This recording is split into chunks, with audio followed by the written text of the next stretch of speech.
Good morning students, let's continue with our chapter cold war era हम लोग discuss कर रहे थे।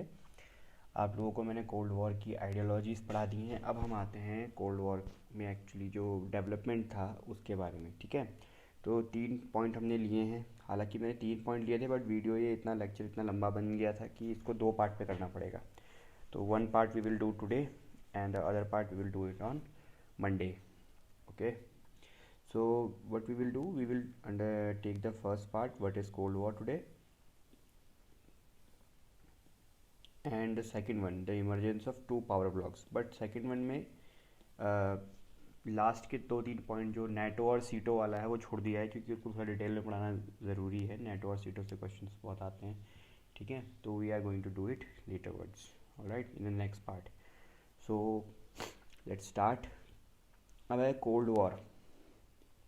इसके बारे में पहले भी मैंने आपको बता दिया है that Cold War term basically it was coined by the British novelist George Orwell in October 1945। ठीक है, इन्होंने ही सबसे पहले ये ब्रिटिश जॉर्ज ऑरवेल ने जो है टर्म को कॉइन किया था। जॉर्ज ऑरवेल को पढ़िए, being as a political science student you must read George Orwell.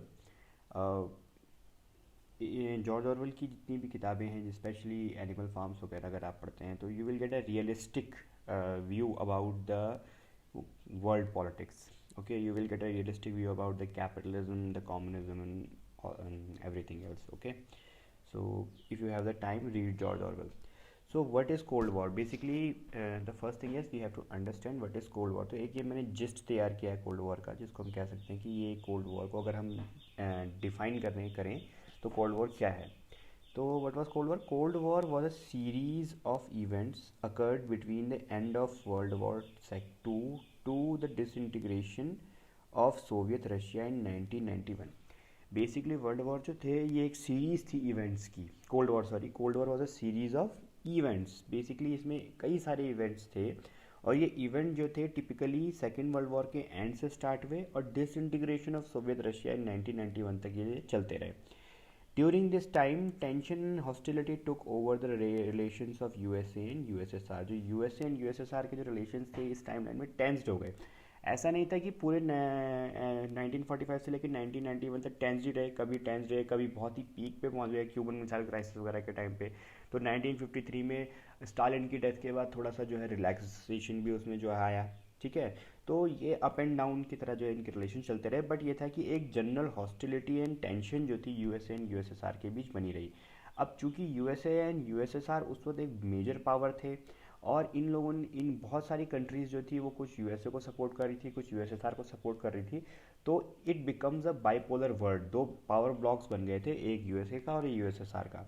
तो जब मैं बात कर रहा हूँ कि tension between USA and USSR, तो जनरल टेंशन यूएसए यूएसएसआर के बीच नहीं था। इनकी जो पावर ब्लॉक्स वाली कंट्री थी वहाँ पर भी ये टेंशन एंड हॉस्टिलिटी जो है कॉन्टिन्यूस बनी हुई थी। But instead of allowing their mutual hostility to express itself in open fights, rival powers attack each other. देखो, फर्स्ट ऑफ ऑल क्या है कि इन्होंने यूएस एंड यूएसआर के बीच जो हॉस्टिलिटी थी इसका जो एक्सप्रेशन था वो ओपन फाइट्स के तौर पे नहीं हुआ। इसके पीछे मल्टीपल रीज़न थे। एक तो मेन सबसे रीज़न ये था कि 1945 में जब सेकेंड वर्ल्ड वॉर का एंड हुआ तो जो एक सबसे इम्पॉर्टेंट इवेंट दुनिया ने देखा वो था the dropping of atomic bomb on Hiroshima and Nagasaki. ठीक है, न्यूक्लियर अटैक्स ने एक चीज़ बड़ी क्लियर कर दी थी कि जो वॉर है इसका रिजल्ट बड़ा डिस्ट्रक्टिव होगा। ठीक, और दूसरी बात, वर्ल्ड एकदम से सेकेंड वर्ल्ड वॉर के झटके से उभरा था। तो कोई भी country, whether it's economically, it's psychologically, politically, जो है किसी भी तरह के एक ओपन एस्केलेशन, ओपन वॉर का रिस्क लेना नहीं चाह रही थी। और इस वक्त तक यूएसए जो था, देखिए एक चीज़ मैं आपको बड़ी क्लियर कर दूं कि 1945 at the end of the world war केवल यूएसए के पास एटॉमिक न्यूक्लियर वेपन्स थे, रशिया के पास नहीं थे। ठीक, कुछ क्रिटिक्स इस बात को भी कहते हैं कि यूएसए ने जो जापान पे एटॉमिक बॉम्ब गिराया था वो इसलिए नहीं गिराया था कि जापान जो है वो सेंडर नहीं कर रहा था, क्योंकि जापान सेंडर करने को तैयार था। यूएसए का जो एटॉमिक बॉम्ब गिराना था उसके पीछे मेन रीज़न ये था कि वो यूएसएसआर को, सोवियत रशिया को ये मैसेज भेजना चाह रहा था कि that we are more powerful than you, और अगर आप जो है एक पोस्ट वर्ल्ड वॉर इरा में यूएसए की सुपरमेसी को चैलेंज करेंगे तो there is going to be a issue. ठीक है, एक आपस में जो है कुछ इशू हो सकता है, क्योंकि यूएसए के पास न्यूक्लियर वेपन था। बट यूएसएसआर ने इस चैलेंज को कैसे टैकल किया कि यूएसएसआर ने अपने वहाँ न्यूक्लियर वेपन डेवलप करने शुरू कर दिए। तो इससे दोनों ही जो ब्लॉक्स थे इनके पास न्यूक्लियर वेपन हो गए, यूएसए के पास भी यूएसएसआर के पास भी। अब ये दोनों ही एक तरीके से, दोनों को इस बात का डर था कि अगर एक ने न्यूक्लियर वेपन चलाया दूसरा रिटेलिएट करेगा तो ये अटमोस्ट जो है डिस्ट्रक्शन ऑफ ह्यूमैनिटी में जो है कन्वर्ट हो सकती है वॉर। तो सबसे मज़ेदार बात जो कोल्ड वॉर के बारे में ये है, कोल्ड वॉर में दोनों ही देशों ने एक दूसरे से लड़ने के लिए हथियार बनाए, ठीक है, एक दूसरे से लड़ने के लिए हथियारों को इकट्ठा किया, अपनी मिलिट्री को स्ट्रॉन्ग किया। बट अगर एक दूसरे से लड़ गए तो इसका परिणाम कितना भयंकर होगा, इस बात के डर के मारे एक दूसरे से कभी भी ओपन फाइट करी भी नहीं। This is the irony of cold war. Cold war की आयरनी सबसे बड़ी क्या है कि एक तरफ कोल्ड वॉर ने वेपन्स के जो है एक्यूमुलेशन में रोल प्ले किया, ठीक है, मिलिट्री के जो है मिलिट्री अलायंसेस के एक्यूमुलेशन में जो है उसने रोल प्ले किया। But at the same time cold war में जो ये डर था कि भाई अगर जो है लड़ाई हो गई तो एक ह्यूमैनिटी का डिस्ट्रक्शन हमको देखने को मिल सकता है, उसने कहीं ना कहीं इस चीज़ को इससे रोका भी, ठीक है। इसके अभी आगे पढ़ेंगे कैसे, ठीक है। तो इसका मतलब यह है कि but instead of allowing their mutual hostility to express itself in open fights, rival powers attack each other with propaganda. Propaganda जो इससे जो है अटैक किया गया। अगर आप 1960s के टाइम से लेकर के हॉलीवुड मूवीज़ देखते हैं तो you will be amazed to know कि 1990s आते आते जो फिल्में थी वो कितना ज़्यादा जो है प्रोपेगेंडा से जो है वो थी, क्योंकि हॉलीवुड मेजॉरिटी यूएस का उसमें शेयर है। तो आप ये पाएंगे कि जो जितनी भी मूवीज़ वहाँ से बन रही थी, जितनी भी कई तरह की मूवीज़ थी, स्टोरीज थी, डॉक्यूमेंट्री, सब एंटी कम्युनिस्ट एजेंडा को लेकर बनी हुई थी। अगर आप इवनली एक बड़ी फेमस फिल्म सीरीज़ है सिल्वेस्टर स्टैलोन की रैम्बो, तो उसको आप देखोगे तो वियतनाम वॉर उसमें दिखाई हुई है, एंटी कम्युनिस्ट एजेंडा। उसमें भी एक रशियन को दिखा रखा है that a Russian person is the villain over there. Then in Afghanistan invasion दिखाया है उसमें रशिया का, तो उसमें भी रशिया, तो रशिया को अगर आप रॉकी फिल्म देखेंगे तो there is a fight between the Russian boxer and the USA boxer. तो एक जो जनरल फिनोमिना बन गया था कि क्या था कि जो इनके बीच जो टेंशन था ये प्रोपेगेंडा में भी दिखाई देने लगा कि जो मूवीज़ बन रही थी उसमें विलन्स अक्सर कौन हो रहे थे, रशियंस हो रहे थे, ठीक है। तो प्रोपेगेंडा एंड इकोनॉमिक मेजर्स लिए गए, ठीक है, इकोनॉमिक मेजर्स पढ़ेंगे आगे, बहुत सारी चीज़ थी। और एक सिंपल शब्दों में कहें तो they were dealing with general policy of non cooperation. दोनों कंट्रीज एक दूसरे के साथ कोऑपरेट नहीं करना चाह रही थी। अगर एक कंट्री कोई भी स्टेप लेती, कोई भी अपने वहाँ स्टेप लेती, तो दूसरी कंट्री, दूसरा पावर ब्लॉक उसको कैसे देखता, they will see that there is an ulterior motive, यानी कि ये यहाँ पे इतनी ऑनेस्टली ये इस चीज़ को नहीं कर रहे, इनके कुछ अल्टीरियर मोटिव्स हैं इसको हैंडल करने में, ठीक है। तो this was a proper definition of cold war. Cold War was a series of events occurred between the end of World War II to disintegration of Soviet Russia in 1991.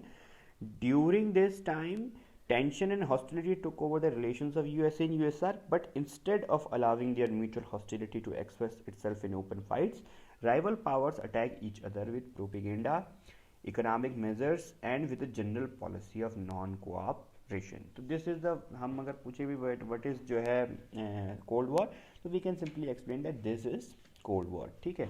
और cold war में basically main जो issue काम कर रहा था, क्या काम करता है, डिटरेंस जो है फॉलो कर रही थी दोनों ही कंट्री की। भाई जो है हथियार होंगे, ठीक है, मिलिट्री हथियार इकट्ठा किए, सब किया, मिलिट्री को मजबूत किया, लेकिन एक दूसरे के ऊपर जो है कभी भी हमला नहीं किया, स्ट्रेट फॉरवर्ड हमला नहीं किया। वो क्यों नहीं किया, क्योंकि वो डिटरेंस यूज एक जो है मेजर फीचर्स था, ठीक है।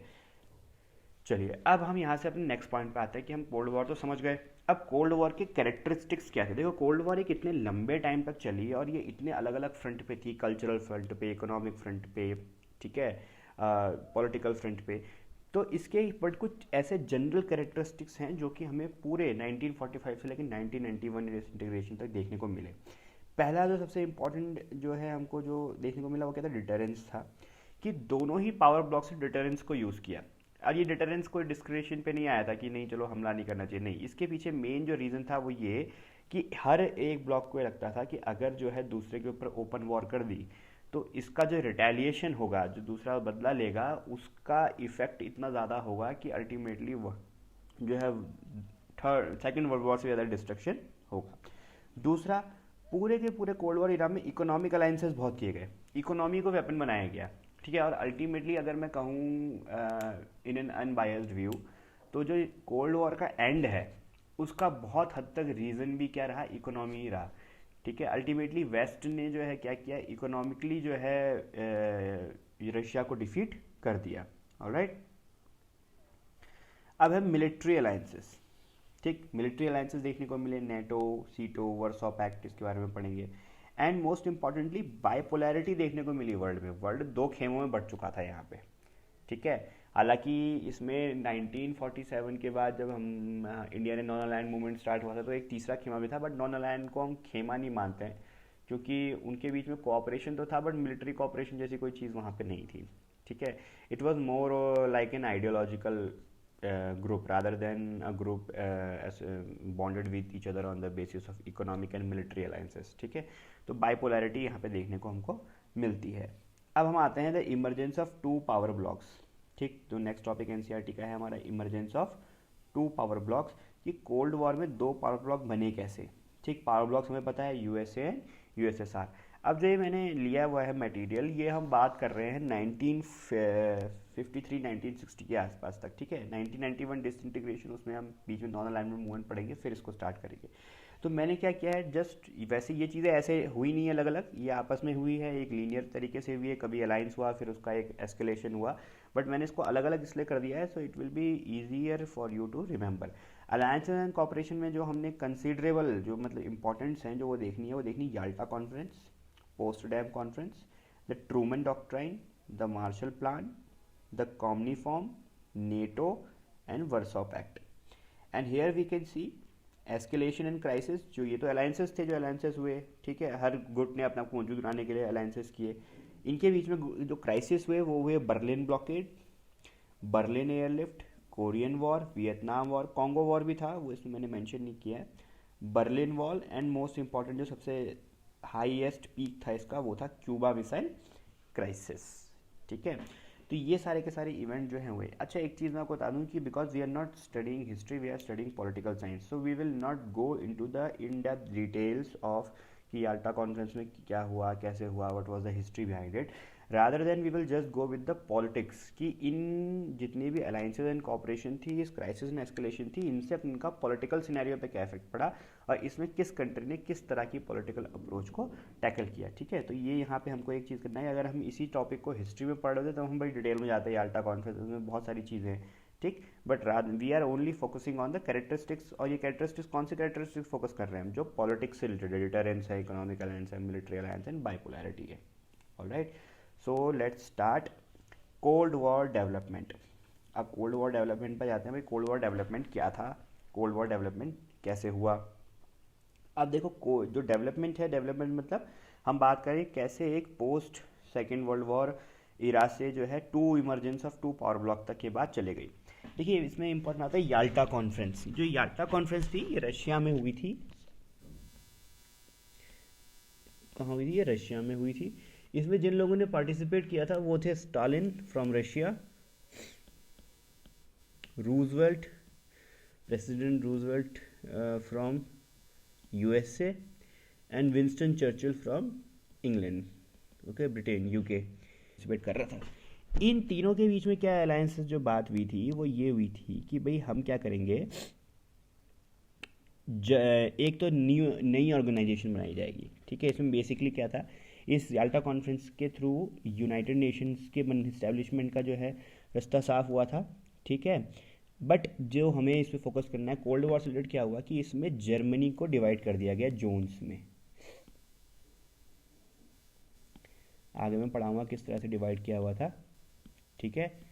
Germany divided in zones. इसमें क्या हुआ था कि इसके पीछे लॉजिक ये था कि नाजी पावर अभी भी वहाँ बची हुई थी थोड़ी बहुत, ठीक है। जो नाजी लॉयलिस्ट थे उनको रोकने के लिए क्या किया गया, जर्मनी को पूरे के पूरे डिवाइडेड में बांट दिया गया था। इसमें रशियन, अमेरिकन, ब्रिटिश और फ्रेंच जोन्स जो हैं थे।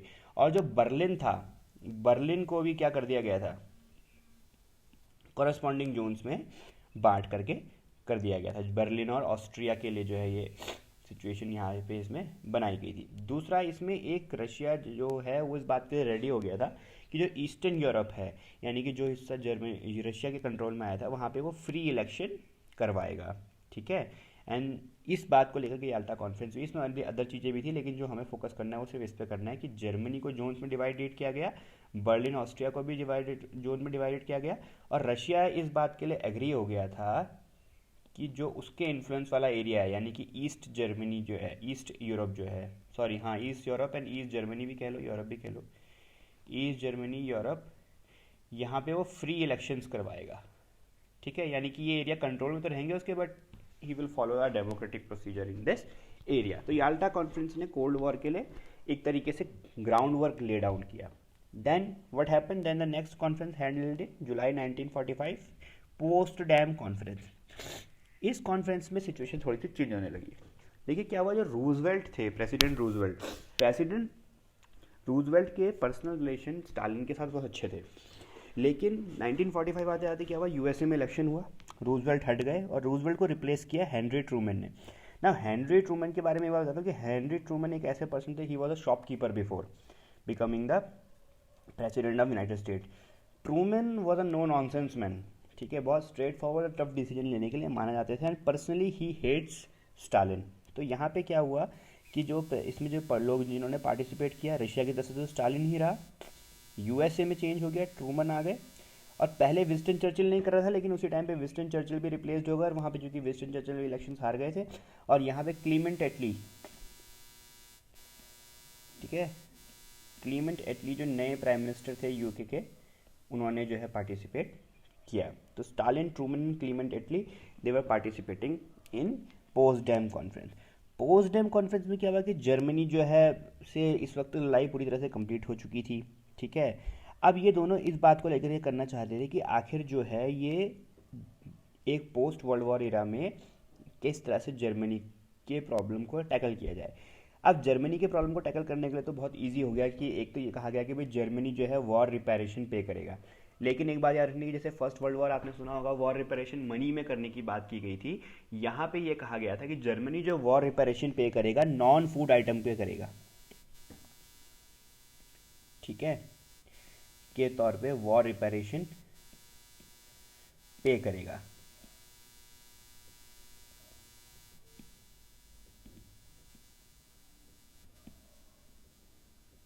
ठीक, लेकिन यहाँ पे एक इशू क्रिएट हो गया। ये इशू किसका क्रिएट हुआ, पोलैंड का। ठीक, पोलैंड एक ऐसी जगह थी जहाँ पे लगातार रशिया अपना इन्फ्लुएंस बढ़ाते जा रहा था, ठीक है, वहाँ पे कम्युनिस्ट गवर्नमेंट को इम्पोज करते जा रहा था।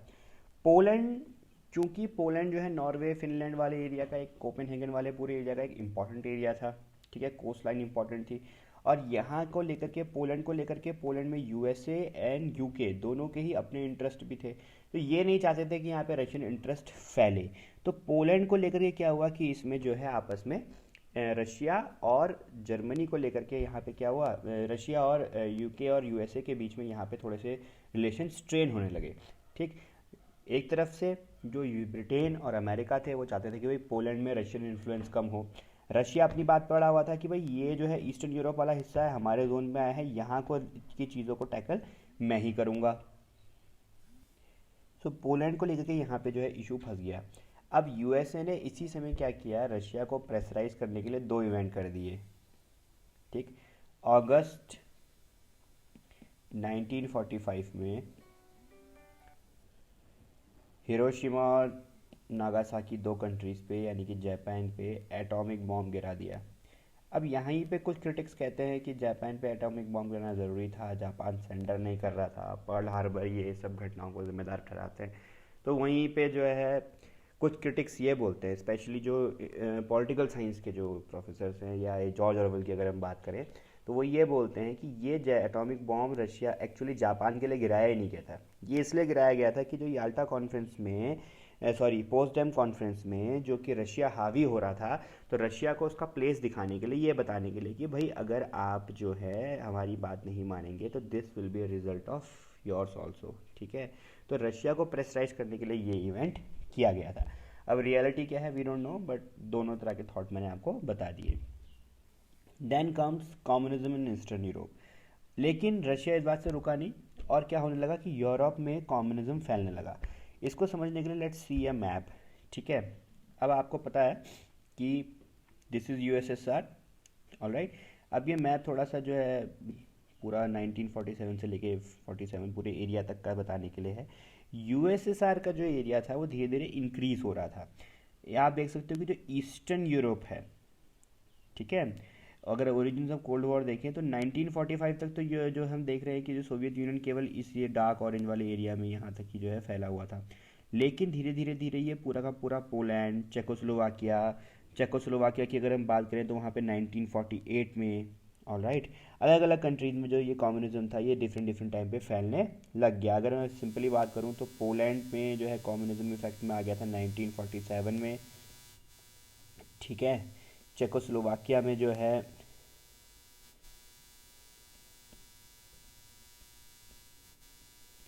1948 में, हंगरी में 1948 में, रोमानिया में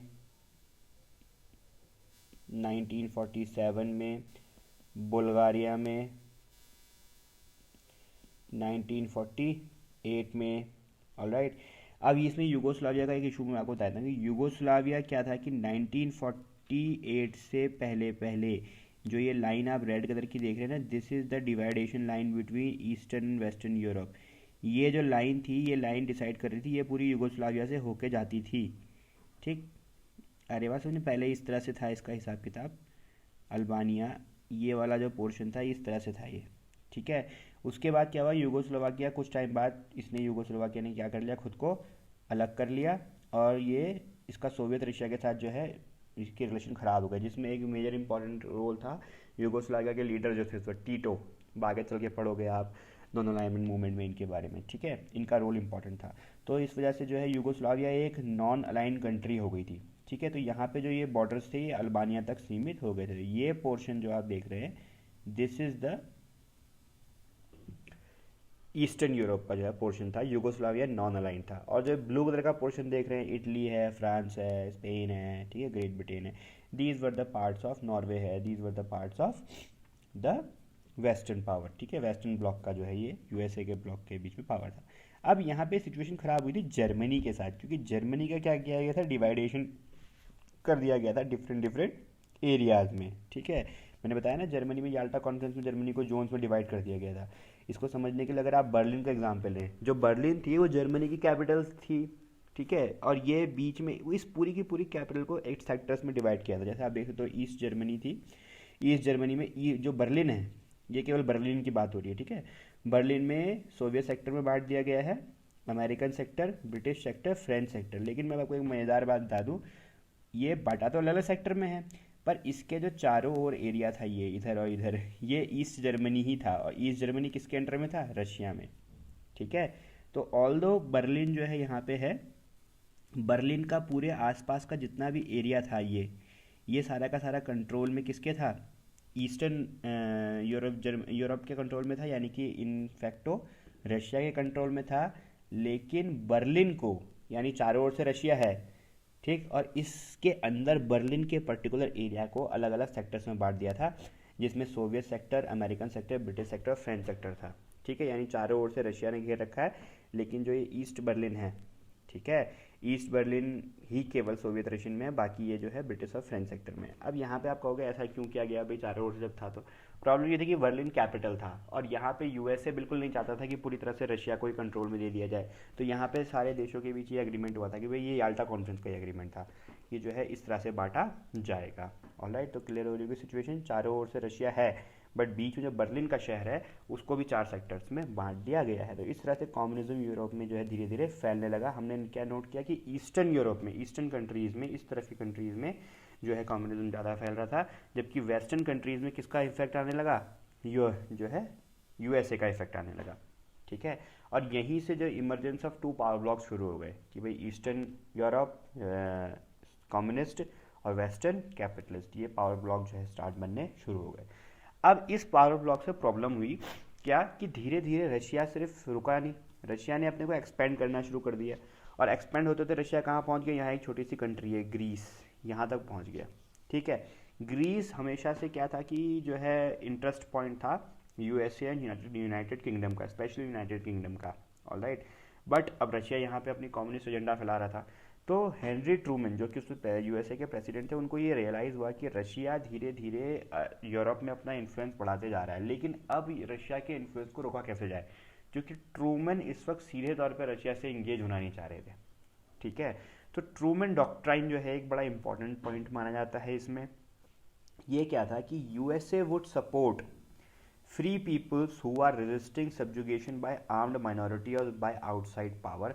मार्च 1947 में हेनरी ट्रूमन ने ये जो है घोषणा करी थी। क्या रीज़न था इसके पीछे? रीज़न ये था कि इन्होंने सिंपल से तौर पे ये कहा कि भाई यूनाइटेड स्टेट्स ऑफ अमेरिका कोई भी ऐसी कंट्री को या कोई भी कहीं के भी ऐसे लोगों को सपोर्ट करेगा जो कि किसी तरीके की आर्म्ड माइनॉरिटीज़, यानी कि वहाँ पे कोई जो है दूसरे कंट्री की किसी आर्म्ड माइनॉरिटीज़ मतलब मिलिट्री से है यहाँ पे, ठीक है, मिलिट्री या फिर किसी दूसरी कंट्रीज के पॉलिटिकल इकोनॉमिक प्रेशर से जो है उनको प्रेशराइज किया जा रहा है। यहाँ पर हेनरी ट्रूमन ने बड़े ही इस तरीके से जो है पॉलिटिक्स को यूज़ किया। कैसे यूज़ किया? एक तो यूएसए ने सबसे पहला जो है यहाँ पे जो है एक ऐसा प्रिंसिपल रखा जो कि यूएसए आज तक यूज़ करता है। इस प्रिंसिपल को क्या कहा जाता है in general sense? Humanitarian intervention. Henry Truman ने बेसिकली एक ऐसी परंपरा की नींव डाली जिसके चलते हमें gulf war, Iraq war, Iran war, सारी वॉर देखने को मिलती हैं। ठीक है, ये परंपरा की नींव क्या थी कि यूएसए ने बड़ी क्लियर कट ये बात बोल दी थी कि भाई ऐसा है कि जहाँ कहीं पे भी, ठीक है, एक तरफ तो आइडियलिस्टिक अप्रोच है यूएसए ने अपनाई कि जहाँ कहीं पे भी लोगों को ऑप्रेस किया जा रहा है, चाहे वो आर्म्ड फोर्सेस से या उससे, हम उनकी हेल्प करेंगे। यानी कि यूएसए ने कहा कि although we don't have any political right to intervene in the matters of internal matters of other country, but यहाँ पे अगर जो है लोगों के ऊपर जो है अत्याचार हो रहा है तो हम मानवता की रक्षा के लिए, ह्यूमैनिटेरियन इंटरवेंशन, डेमोक्रेसी की रक्षा के लिए वहाँ पे क्या कर देंगे, इंटरवेंशन, उनको हेल्प प्रोवाइड करेंगे। अब भाई आप कहीं पे किसी कंट्री में जो है लोग ऑप्रेस्ड हो रहे हैं कि नहीं हो रहे, कैसे डिसाइड करोगे? ये एक बड़ा ग्रे एरिया है, यहाँ पे हम एग्जैक्टली कोई एक प्लस माइनस करके डिसाइड नहीं कर सकते हैं। तो ट्रूमन डॉक्ट्राइन नींव बना ह्यूमैनिटेरियन इंटरवेंशन की, और इसका इस्तेमाल करके यूएसए ने क्या करना शुरू किया, हर उस जगह यूरोप में, चाहे वो ग्रीस हो, चाहे वो यूगोस्लाविया हो, चाहे वो टर्की हो, इसमें एग्जाम्पल ले, दो कंट्री एग्जाम्पल ले सकते हो, ग्रीस एंड टर्की, दोनों ही जगह पे यूएसए ने सीधे सीधे इंटरफेयर किया, क्योंकि यूएसए ने ये माना कि भाई ये फ्री नेशंस हैं, यहाँ के लोगों को जो है रशिया क्या कर रहा है, ऑप्रेस्ड कर रहा है। ठीक है, यहीं से जो है दोनों पावर ब्लॉक्स के बीच में एस्केलेशन की शुरुआत हो गई। रशिया जहाँ पे भी अपना इन्फ्लुएंस बढ़ाने की कोशिश करता, यूएसए वहाँ पे ह्यूमैनिटेरियन इंटरवेंशन के नाम पर क्या कर देता, सीधे सीधे जो है वहाँ पे जाकर के अटैक करना, सॉरी, रशिया को रशिया को अपोज करना शुरू कर देता। और अपोज कैसे करता है? ओपनली अपोज नहीं करता, वहाँ के लोगों को हेल्प करता है। जैसे कि एग्जांपल के तौर पर मैं बताऊँ आपको, अफगानिस्तान में जब रशिया ने इन्वेजन किया था तो वहाँ के लोगों को कैसे हेल्प किया कि वहाँ अफगानिस्तान के लोकलाइट्स ट्राइब्स थे। ठीक है, अफगानिस्तान बेसिकली ट्राइबल एरिया था, तो उन ट्राइबल एरियाज को यूएसए ने वेपन्स, ट्रेनिंग और पैसे ये सब जो है उपलब्ध कराए थे। ये ट्राइबल एरियाज ही आगे चल के एक बड़ा कॉमन नेम हम जानते हैं, तालिबान बने। तो बेसिकली तालिबान को वेपन और ये सब ट्रेनिंग की काम यूएसए ने ही करी थी। किसको हटाने के लिए? रशिया को हटाने के लिए। बाद में यही यूएसए के लिए ही सरदर्द जो है बन गए, वो बिन लादेन भी है और अवेयर विद दिस, ऑलराइट। तो ट्रूमन डॉक्ट्राइन तो क्या था कि एक तरीके से हेनरी ट्रूमन की पॉलिसी का मिलिट्री फंड था। ठीक है, यानी कि भाई हेल्प करेंगे, वहाँ पे उनको वेपन्स अवेलेबल करवाएंगे। लेकिन ये ट्रूमन डॉक्ट्राइन दो फेजेस में चला, एक तो मिलिट्री हेल्प कराएंगे, दूसरा क्या था, Marshall plan. Marshall plan basically क्या था कि हेनरी ट्रूमन ने बड़े चालाकी से क्या किया, हेनरी ट्रूमन को पता था कि भाई हर कंट्री में तो सीधे सीधे अगर हम कहें आर्म्ड फोर्सेस, तो रशिया आर्म्ड फोर्सेस ही भेजना बंद कर देगा। ठीक है, उनको अलग अलग तरीके से जो है ऑपरेट करेगा। ठीक, तो ऐसी कंडीशन में हेनरी ट्रूमन ने क्या किया, एक दूसरा प्लान बनाया जिसे बोला जाता है यूरोपियन रिकवरी प्रोग्राम। ये जो हेनरी ट्रूमन के मिनिस्टर ऑफ स्टेट थे, मिस्टर मार्शल, उनके द्वारा बनाया गया था ये। ठीक है, सेक्रेटरी ऑफ स्टेट मार्शल के द्वारा प्रिपेयर था, इसलिए मार्शल प्लान बोलते हैं। लेकिन दिमाग पूरा ट्रूमन का काम कर रहा था। इसमें इन्होंने क्या किया कि यूरोप में जो वॉर रिडन कंट्रीज थी, ऐसी कंट्रीज थी जो कि सेकेंड वर्ल्ड वॉर से पूरी तरह बर्बाद हो गई थी, इनको यूएसए ने क्या करना शुरू किया, इकोनॉमिक एड देनी शुरू करी। ठीक, अब यहाँ पे इकोनॉमिक एड देने के पीछे यूएसए के टू फोल्ड रीजन थे। फर्स्ट थिंग वाज दैट कि पहली बात तो ये कि यूएसए को जो यूरोप था वो एक फ्री मार्केट के तौर पे मिल रहा था, जहाँ पे देखिए अब सेकेंड वर्ल्ड वॉर में भले ही यूरोपियंस के सब कंट्रीज डिस्ट्रक्ट हो गए थे, बट यूएसए में सीधे सीधे ओपन कोई वॉर का इफेक्ट नहीं पड़ा था, क्योंकि यूएसए अटलांटिक पार था, war was centred in Europe only. तो यूएसए अपना प्रोडक्शन यूनिट तो बढ़ाते जा रहा था, ऊपर से कैपिटलिस्ट इकोनॉमी है, फ्री मार्केट इकोनॉमी है, तो यूरोप को, यूएसए को लगता था कि अगर यूरोप को इकोनॉमिक एड दी जाए, यहाँ पे डेवलपमेंट हो, तो कहीं ना कहीं इसका इकोनॉमिक फ़ायदा कौन उठा सकता है, यूएसए उठा सकता है। और दूसरा जो है इम्पॉर्टेंट जो पॉइंट था वो क्या था कि यूरोप में फ्री मार्केट के साथ साथ यूएसए की जो इकोनॉमिक एड सिस्टम थी वो क्या जानना चाहती थी कि रशिया के इन्फ्लुएंस को लिमिटेड करना चाहते थे।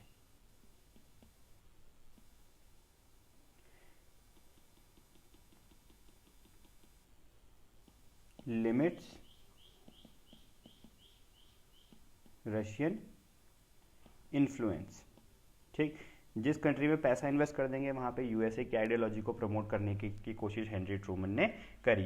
तो इस तरह से दो तरह के प्लान्स इन्होंने यूज़ किए। एक तरफ तो ट्रूमन डॉक्ट्राइन यूज़ किया जो कि पॉलिटिकली और मिलिट्री जो है इंटरवेंशन की मांग कर रहा था जहाँ जहाँ पे कम्युनिस्ट एजेंडा फैल रहा था, और दूसरी तरफ यूरोपियन रिकवरी प्रोग्राम में इकोनॉमिक एड देने के बहाने धीरे धीरे क्या किया, यूरोप से जो है जो रशिया का इन्फ्लुएंस था वो कम करने की कोशिश करी। बट यहाँ पे एक ध्यान देने की बात है कि रशिया इसमें खाली नहीं बैठा। रशिया ने मार्शल प्लान का जो है जो जवाब दिया वो दिया कॉमनी फॉर्म से। कॉमनी फॉर्म क्या था, कम्युनिस्ट इंफॉर्मेशन जो है ब्यूरो था, इस पे मोल्टो प्लान जो है बनाया गया। मोल्टो प्लान क्या था कि इसमें सेम रशिया ने किया। रशिया ने इकोनॉमिक एड देनी शुरू करी और रशिया ने इकोनॉमिक एड देने के नाम पे उन्हीं कंट्रीज़ को कहा कि हम उन्हीं कंट्रीज़ को इकोनॉमिक एड देंगे जो कि कम्युनिस्ट आइडियोलॉजी में क्या करती हैं, बिलीव करती हैं, ठीक। अब इससे सीधे सीधे यूरोप में रिफ्ट क्रिएट हो गया। रिफ्ट कैसे क्रिएट हुआ, जो ईस्टर्न यूरोप था और जो वेस्टर्न यूरोप था, western Europe started following the Marshall plan. ये मार्शल प्लान से इकोनॉमी इनकी फ्लरिश होने लगी और यहाँ पे मोल्टो प्लान से इनकी इकोनॉमी फ्लरिश होने लगी।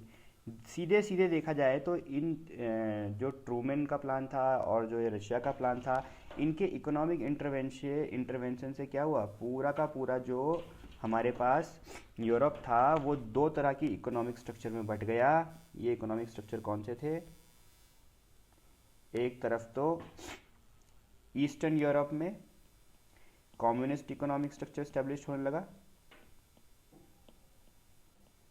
और दूसरी तरफ वेस्ट में क्या हुआ, कैपिटलिस्ट इकोनॉमिक स्ट्रक्चर स्टार्ट होने लगा। और ये यहाँ पे लास्ट पॉइंट था जबकि दो पावर ब्लॉक्स पूरी तरह से कंप्लीट हो गए। पावर ब्लॉक्स बनने शुरू कब हुए, याल्टा कॉन्फ्रेंस से बनने शुरू हुए। धीरे धीरे पहले पॉलिटिकल सिनेरियोज हुए, फिर मिलिट्रिकल सिनेरियोज हुए और फाइनली इकोनॉमिक सिनेरियोज ने करके क्या कर दिया, पावर ब्लॉक्स का फॉर्मेशन कंप्लीट कर दिया। अब पूरी तरह से वर्ल्ड यूरोप जो है वो दो हिस्सों में टूट गया था। ईस्टर्न यूरोप जो पूरी तरह से कम्युनिस्ट एजेंडा पे काम कर रहा था और वेस्टर्न यूरोप जो पूरी तरह से कैपिटलिस्ट अप्रोच के ऊपर टिका हुआ था। ऑलराइट, नेक्स्ट कम, अब इसमें ऑलरेडी 32 मिनट्स का वीडियो हो गया है, बर्लिन ब्लॉकेड एंड एयरलिफ्ट, और इसके बाद we will see the other points. We are going to cover these in the next videos. Alright, so for today what you need to do two things. एक तो इसमें notes बना लीजिएगा, ठीक है, नोट्स मैंने भेजे हुए हैं, वो PDF नोट्स कंप्लीट कर लीजिए, ठीक है, गूगल क्लासरूम पे पढ़े हुए हैं वो। असाइनमेंट अभी तक सबके नहीं आए हैं, assignment as soon as possible जो है आप इस चीज़ को दीजिए, okay. And that's it, this is for today. For today's assignment try to find out more about एक काम करना है, इसमें एक आर्टिकल लिखना, Truman doctrine and humanitarian intervention, इसके ऊपर जो है बात करेंगे। Alright, so have a nice day to all of you.